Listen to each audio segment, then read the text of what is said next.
Nakatawid pa ang mga tao at mga sasakyan na yan na galing ng Pedro Hill sa Ermita, Maynila mag-aalas 10 kagabi. Maya-maya, inararo na ng isang pampasaherong bus sa mga sasakyan sa Taft Avenue. Sa isa pang anggulo ng CCTV, may kita pa ang pagtumba ng mga motorcycle rider na nadamay sa aksidente. Ayon sa Manila Disaster Risk Reduction and Management Office, hindi bababa sa 8 sasakyan ang inararo ng bus. Ayon sa isang saksi, may kabilisan ng takbo ng bus na biyaheng Alabang. Bumangga pa nga siya dun sa isang yung poste ng LRT tapos nakita ko na lang yun ay inararo niya yung mga ibang mga kotse pati yung mga motor. Marami talaga siyang nabangga, sir. Ayon pa sa MDRRMO, umabot sa 9 na tao ang nasugatan na nabigyan ng paunang lunas.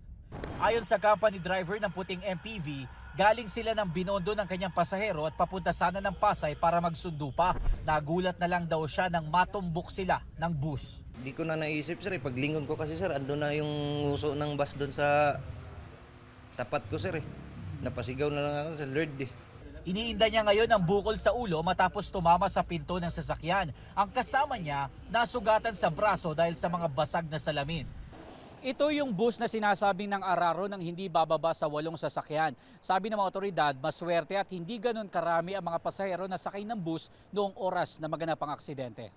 Lumalabas sa inisyal na investigasyon ng mga otoridad na nagkaroon ng problema sa preno ang bus. Lagi naman dahilan tawag dito na wala ng preno Sa mga bus driver, sana lalo na sa area na yun, sana pag sapit sa area na yun, medyo mag-slow brake na lang para makaiwas sa anumang aksidente. Nasa kustodiya na ng Manila District Traffic Enforcement Unit ng MPD ang driver ng bus habang isinasagawa ang investigasyon. Hindi pa kami pinahihintulutan ng MDTEU na makausap ang driver ng bus. Posible siyang maharap sa reklamong reckless driving resulting in multiple physical injuries and multiple damage to property.